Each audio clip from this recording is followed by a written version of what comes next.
नमस्कार, आप देख रहे हैं G19 टीवी मानवाधिकार। मैं अमरीश कुमार। इस समय हमारे स्टूडियो में आए हुए हैं फतवा क्षेत्र के वरीय साध्वी अंजू बहन। दोस्तों, जैसा कि आज दुर्गा पूजा को लेकर के मां शक्ति की जय जयकार चहुं दिशा में हो रही है और जब जब इस धरती पर संकट के घोर बादल छाए हैं, मातृ शक्ति किसी न किसी रूप में अवतरित होकर के हम मनुष्यों को एक नया मार्ग दिखलाने का काम किया है और संकटों से उबारने का काम किया है। मोक्षदायिनी, परम पावनी, सारी शक्तियों की ध्याता, ज्ञान की देवी, शक्ति की देवी, ऐश्वर्य की शक्ति, ऐश्वर्य की देवी का आज महिमा का दिन है और हिंदू सनातन धर्म में शास्त्र पुराणों में आज महाअष्टमी, महागौरी की पूजन की व्यवस्था की गई है। तो यहाँ हम सभी अपने दर्शकों का दुर्गा पूजा की ढेर सारी शुभकामनाएं देते हुए मैं अंजू बहन को भी आभार व्यक्त करते हुए यह जानने का प्रयास करेंगे कि आज से वर्षों पहले बाबा इस धरती पर आए और उन्होंने महिलाओं के लिए खास करके और विश्व शांति को लेकर के बहुत सारे काम किए। तो बहन जी, बाबा से संबंधित आप जानकारी दीजिए। बाबा कौन थे और इन्होंने अपना जीवन को किस तरह से बिताया और इनका मुख्य संदेश क्या रहा? ओम शांति। आप जो प्रश्न पूछे हैं, बाबा कौन थे? बाबा का नाम दादा लेखराज कृपलानी था। वो सिंध के रहने वाले थे और कलकत्ता में न्यू मार्केट में उनका डायमंड मर्चेंट का दुकान था। डायमंड के व्यापारी थे। उनके चाचा जी हाथी दांत के व्यापारी थे।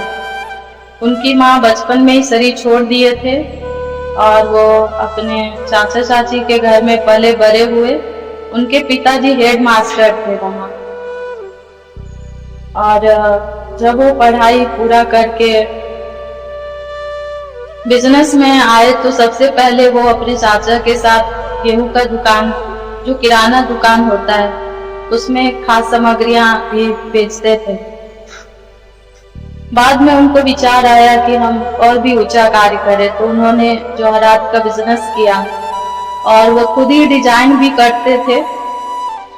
गीता के पाठ रोज अपने घर में करते थे, धार्मिक वृत्ति के थे और नारी का सम्मान करते थे। उनकी आयु करीब 60 वर्ष की हुई तब तक वो 12 गुरु की कर चुके थे। काशी में भी वो आते थे, भ्रमण करते, पूरे भारत का भ्रमण करते थे। पैसे की कमी उनको नहीं थी। और जब शिव परमात्मा उनके तन में अवतरित हुए तो उनके घर में उनके गुरु आए हुए थे, प्रवचन चल रहा था।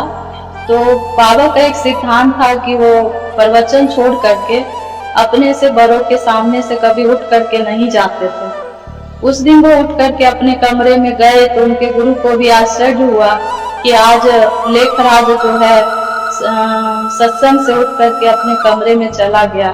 तो उनकी बहू उनको देखने के लिए उनके कमरे में गई तो उनके आंखों से लाल रंग का प्रकाश पूरे रूम में निकल रहा था और उनके मुख से निकल रहा था जो वर्ड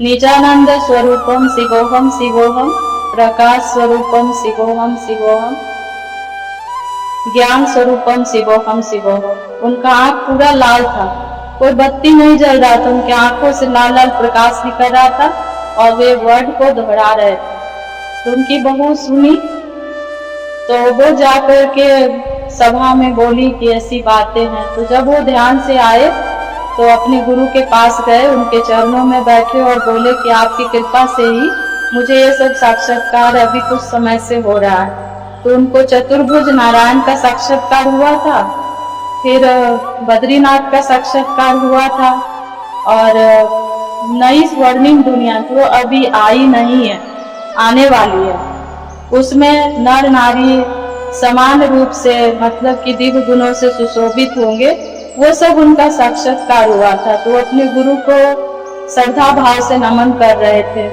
कि आपकी कृपा से ही मेरे जीवन में ये सब घटित हुआ।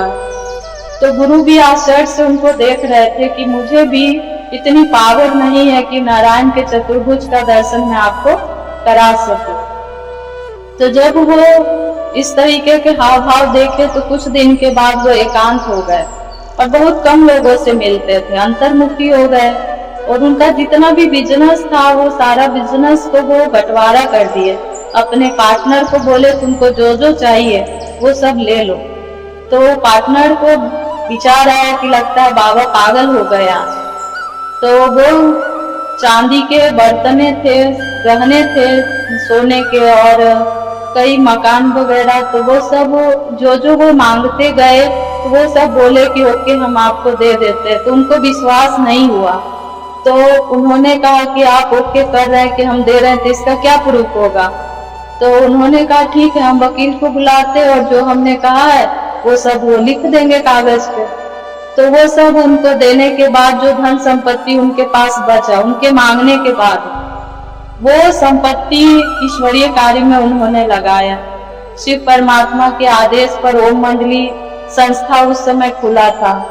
उस समय प्रजापिता ब्रह्मा कुमारी ईश्वरी विश्वविद्यालय नाम नहीं था, ओम मंडली नाम था।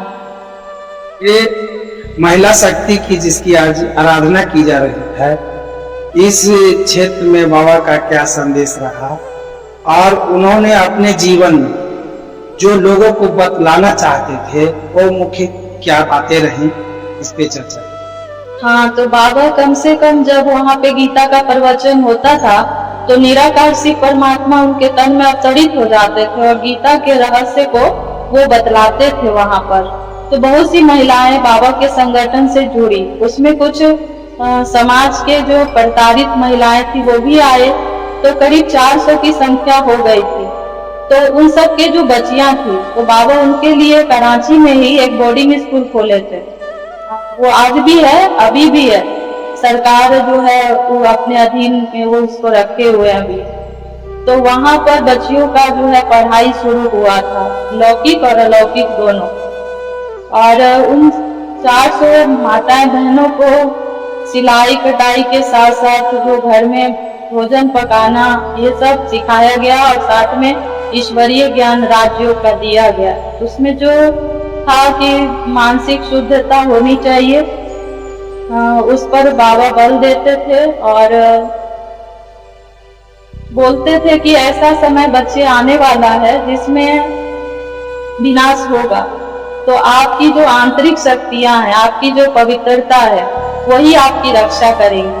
तो बाबा ने उन 400 बहनों को जो छोटे आयु में आए थे, कोई 9 साल के थे, कोई 10 साल के, कोई 12 साल के, कोई 16 साल के, ऐसे थे, वो सब बाबा से प्रशिक्षण लिए उस समय में।